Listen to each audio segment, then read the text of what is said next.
जय हिंद। आप सभी का एक बार फिर स्वागत है। ईसीएचएस लाभार्थियों को हमेशा इलाज के दौरान समस्याओं का सामना करना पड़ता है, चाहे ईसीएचएस पॉलीक्लिनिक्स हो या फिर जो इम्पैनल हॉस्पिटल है उनकी मनमर्जी हो। इसके बारे में ईसीएचएस लाभार्थियों ने रीजनल सेंटर को शिकायत की, जिसके बाद रीजनल सेंटर ईसीएचएस पुणे को एक लेटर निकालना पड़ा और पॉलिसी का हवाला देते हुए सभी इम्पैनल हॉस्पिटल को फिर से यहाँ पे फटकार लगाई है कि आप लोग मनमानी करना बंद कर दें। आइए ये पॉलिसी क्या है और सभी इम्पैनल हॉस्पिटल को ईसीएचएस ने क्या कहा है समझते हैं।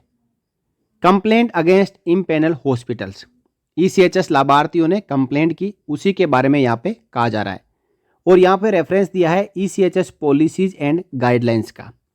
आगे कहा है कि कई ऐसी शिकायतें मिल रही है जहाँ पे हॉस्पिटल ईसीएचएस लाभार्थियों से खाने का और डिस्चार्ज के समय मेडिसिन्स का पैसा लेता है।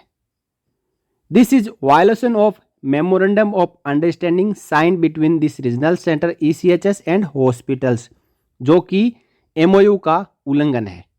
It has been used seriously by director regional centre ECHS. इस बात को रीजनल सेंटर ईसीएचएस पुणे के डायरेक्टर ने सीरियसली यानी गंभीरता से लिया है। अब फिर से यहाँ पे पॉलिसी बताते हुए यहाँ कहा गया है कि food charges are part of room package. Hospital में एडमिशन के दौरान जो प्राइवेट, सेमी प्राइवेट और जनरल वार्ड दिया जाता है, उसके साथ में जो पैकेज है ट्रीटमेंट का, उसमें फूड भी इंक्लूड है, क्योंकि मरीज को एडमिशन के दौरान जो खाना है वो हॉस्पिटल्स प्रोवाइड करते हैं। कुछ हॉस्पिटल्स नहीं भी प्रोवाइड करते हैं, लेकिन मोस्टली सभी हॉस्पिटल्स जो मरीज होता है उसको वहाँ पे खाना भी देते हैं। और ये खाना देने के बाद जब ईसीएचएस लाभार्थी डिस्चार्ज होता है तो उस समय उससे पैसों की मांग ये इम्पैनल हॉस्पिटल करते हैं। उसी के बारे में यहाँ पे कहा गया है, package rate shall mean and include lump sum cost of in patient treatment IPD का day care diagnosis procedure for which a ECHS beneficiary has been permitted by the competent authority or for treatment under emergency from the time of admission to the time of discharge, including but not limited to the following: accommodation charges including patient's diet। Clear policy है ECHS की कि जब भी billing होती है, claim जाता है, तो जो पेशेंट्स की डाइट होती है वो अकोमोडेशन चार्जेज में इंक्लूड होती है। और ईसीएचएस लाभार्थियों से ये इम्पैनल हॉस्पिटल जब डिस्चार्ज होते हैं तो अकोमोडेशन चार्जेज के नाम पर जो बिल बनाते हैं वो ईसीएचएस से क्लेम करते हैं। लेकिन इस पॉलिसी का उल्लंघन करते हुए इम्पैनल हॉस्पिटल उस ईसीएचएस लाभार्थी और मरीज से पैसे मांगते हैं कि आपको हमने खाना खिलाया, आप इतने पैसे दीजिए, जबकि किसी भी ईसीएचएस लाभार्थी को इम्पैनल हॉस्पिटल में ट्रीटमेंट के दौरान जो खाना मिलता है उसका पैसा देने की आवश्यकता नहीं है। इसके ऊपर पॉलिसी है और एमओयू साइन हो रखा है। दूसरा यहाँ पे बात आती है कि डिस्चार्ज के समय जो मेडिसिन देते हैं उसका भी पैसा क्लेम करते हैं। उसके बारे में क्या नियम है? Issue of medicine at the time of discharge refer to para 50 of treatment management of ECHS.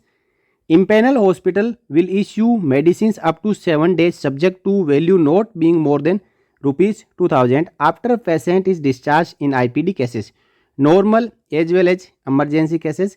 Medicines beyond this will be issued by polyclinics. Hospitals will write generic medicines. हमेशा हमें ये तो पता है कि हॉस्पिटल हमेशा जो जेनरिक मेडिसिन है वही प्रेस्क्राइब करेगा, लेकिन यहाँ पे एक नियम है कि कोई भी ईसीएचएस लाभार्थी या मरीज इम्पैनल हॉस्पिटल में एडमिट रहता है तो डिस्चार्ज के समय उसे 7 दिन की दवाई इम्पैनल हॉस्पिटल द्वारा मुफ्त में दी जाएगी, जिसका क्लेम वो ईसीएचएस से करेंगे। लेकिन इसकी कॉस्ट है 2000 रुपये से ज़्यादा नहीं होनी चाहिए। यदि 2000 रुपये से ज़्यादा जाती है तो आपको उसी रेशियो में मेडिसिन कम मिलेगी, लेकिन एटलीस्ट डिस्चार्ज के समय आपको मेडिसिन इम्पैनल हॉस्पिटल देगा। और 7 दिन से ज़्यादा यदि दवाई प्रेस्क्राइब की है डॉक्टर ने तो बाकी दवाई आपको ईसीएचएस पॉलीक्लिनिक से लेनी पड़ेगी। तो यहाँ पे 2 बड़े नियमों का हवाला देते हुए ईसीएचएस रीजनल सेंटर पुणे ने शानदार लेटर सभी इम्पैनल हॉस्पिटल को लिखा है और इन दोनों नियमों की जानकारी कम ही ईसीएचएस लाभार्थियों को थी। तो इस लेटर के आने के बाद अब ईसीएचएस लाभार्थियों को अपने हकों के बारे में पता लगाए कि हॉस्पिटल में एडमिशन के दौरान खाना उनको मुफ्त में मिलेगा, और दूसरा डिस्चार्ज के समय 7 दिन की दवाई इम्पैनल हॉस्पिटल देगा। तो इसी जानकारी के साथ इस वीडियो में मैं आया था। अगले वीडियो में आपसे जुड़ी हुई एक और जानकारी के साथ फिर से मिलेंगे। वीडियो आपको अच्छा लगा हो तो वीडियो को लाइक करें और ज़्यादा से ज़्यादा शेयर करें ताकि सभी फौजी भाइयों को इसके बारे में पता चल सके। जय हिंद, जय Bharat, Vande Mataram. For more updates, subscribe to our channel and enjoy watching the videos.